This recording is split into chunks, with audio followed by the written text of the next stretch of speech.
আপনি? তুমি নিশ্চয়ই পার্থর বউ? হ্যাঁ। না বৌমা, এটা তোমার জন্য। আসলে আমি এই পরিবারের বিশেষ বন্ধু। তোমার বিয়েতে আমি আসতে পারিনি, তাই আজকে তোমাকে দেখতে এলাম। আসুন, ভেতরে আসুন। হে কি তুমি?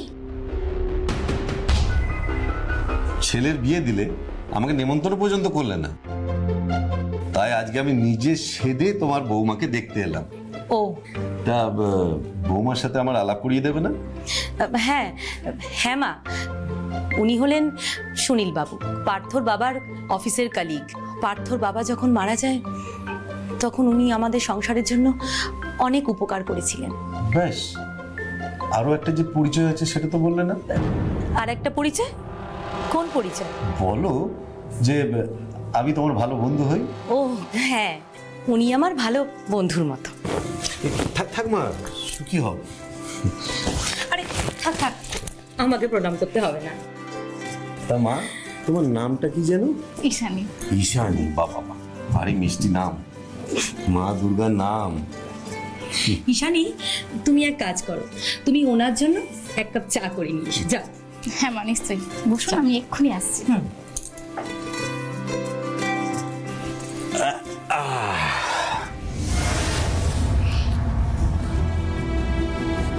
এইভাবে হুট করে চলে এলে কেন? বাড়িতে বৌমা আছে না? তোমাকে তো বারণ করেছিলাম। কি করবো বলো, সকাল থেকে একবার ফোনে কথা হয়েছে বলো, তাই মনটা খারাপ লাগছিল। আমি ফোন করেছিলাম, তুমি ঘুমোচ্ছিলে। আমি এত সকালে তো ঘুম থেকে উঠি না, আর যদি জানতাম তুমি ফোন করবে তাহলে আমি জেগেই বসে থাকতাম। তোমাকে ফোনে পাইনি, আমি ফোন অফ করে দিয়েছিলাম। জানি, আমি তোমাকে অনেকবার ফোন করেছিলাম, তোমার ফোন অফ ছিল, কিন্তু কেন? এই অনেকবার ফোন করেছিলে বলেই আমি ফোনটা ধরিনি। কারণ ঈশানীর সামনে তাহলে আমাকে হয়তো ফোনটা ধরতে হতো, আর তা না হলে ফোনটা কাটতে হতো, আর সেটা আমি চাই না। তাছাড়া তখন আমি বৌমার সঙ্গে ছিলাম, কথা বলছিলাম। ওই জন্যই তো আমি চলে আসলাম সামনাসামনি কথা বলার জন্য। আর তাছাড়া আমাদের তো অনেকদিন দেখা হয়নি, অনেক দিন। এই কি করছো? ছাড়ো, বৌমা চলে আসবে। কি সাহস গো তোমার! আচ্ছা ঠিক আছে বাবা, আমি সুযোগ বুঝে তোমাকে ডাকবো বাড়িতে, কেমন? এখন কিন্তু তুমি চা খেয়ে চলে যাও। কিন্তু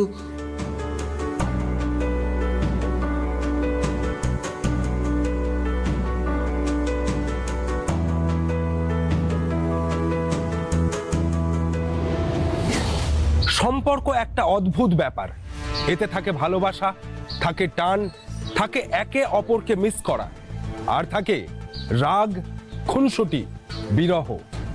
সম্পর্কের মধ্যে আরো একটি অদ্ভুত আবেগ থাকে, যার নাম অভিমান। এই অভিমান কিন্তু শুধু রাগ বা দুঃখ নয়, রাগ দুঃখের সাথে মেশানো আরও কিছু। এই অভিমান সবার উপরেও হয় না, হয় সেই মানুষটার উপরে যে থাকে মনের একদম কাছাকাছি। এই অভিমানের ফল কিন্তু নানা রকম। কখনো কখনো এর ফলাফল জন্ম দেয় মারাত্মক অপরাধের। নমস্কার, আমি দিবাকর দাস, খড়দহ থানার ওসি। আজ বলবো এমনই এক অভিমানের ঘটনা। এই বাড়িটা? হ্যাঁ স্যার, এই বাড়িটা। ও, বডি কোথায়? স্যার বডি ভিতরে আছে, রান্নাঘরে। বডি আইডেন্টিফাই করা গেছে? হ্যাঁ স্যার, এই বাড়িরই মেম্বার। ভিকটিমের নাম হলো ঈশানী মজুমদার। আর সব থেকে বড় অদ্ভুত ব্যাপার হলো স্যার, ভিকটিমের হাজবেন্ড পার্থ মজুমদার এই মুহূর্তে আমাদের লকআপে। লকআপে? সে কি? হ্যাঁ স্যার, গতকাল বিকেলবেলা মারপিট করার জন্য পার্থ মজুমদারকে আমরা অ্যারেস্ট করি। আর পার্থ মজুমদারের স্ত্রী হলো ঈশানী মজুমদার, উনি ভিকটিম। আচ্ছা দেখি, চলুন স্যার।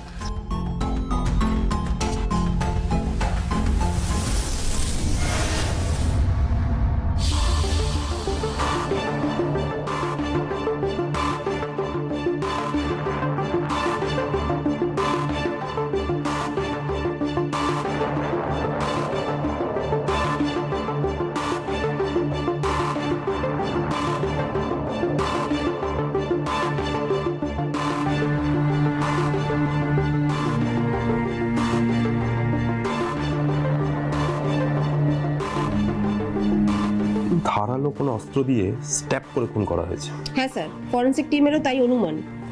আচ্ছা, মার্ডার উইপেন কি পাওয়া গেছে? না স্যার। এই বাড়িতে কজন মেম্বার? স্যার এই বাড়িতে 3 জন মেম্বার, ভিকটিম, ভিকটিমের হাজব্যান্ড আর ভিকটিমের শাশুড়ি। থানায় ফোনটা কে করেছিল? স্যার উনি করেছেন, রুমা দাস। আপনি ফোনটা করেছিলেন? হ্যাঁ স্যার, আচ্ছা, আপনার পরিচয়টা? আমি রুমা দাস, বিদিশার বান্ধবী। আমি এই পাড়াতেই থাকি। আচ্ছা, বলছি আপনি কখন জানতে পারলেন ঠিক যে এই বাড়িতে এরকম একটা ঘটনা ঘটে গেছে? আসলে স্যার আমি আর বিদিশা রোজ সকালে একটু হাঁটাচলা করি।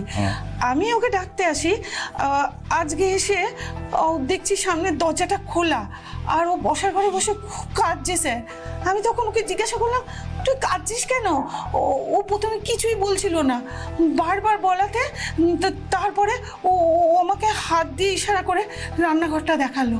আর সেই মতো আমি গিয়ে দেখি কি বিভৎস দৃশ্য, মনে করলে এখনো গায়ে কাঁটা দিচ্ছে স্যার।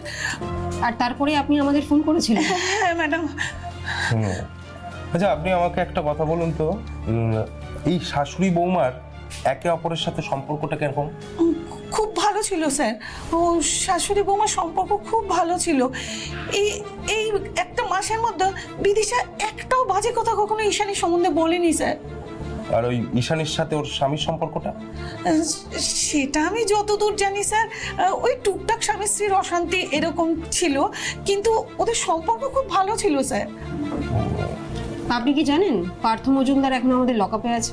হ্যাঁ হ্যাঁ স্যার, শুনেছি যে ওই পাশের পাড়ার সুনীল বলে একজনের সাথে মারপিট করে ওকে থানায় ধরে নিয়ে গেছে।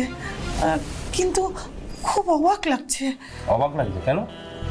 আসলে স্যার পার্থ একটু বদমেজাজি, কিন্তু মারপিট করার ছেলে না স্যার। আচ্ছা, তার মানে মারপিট করার কারণটা এই ক্ষেত্রে বিশেষ কিছু? তা তো আমি বলতে পারবো না স্যার। আপনার বান্ধবী বিদিশা দেবী এখন কোথায় আছেন? ওই ঘরে আছে স্যার। ওনার সাথে একটু কথা বলবো। চল।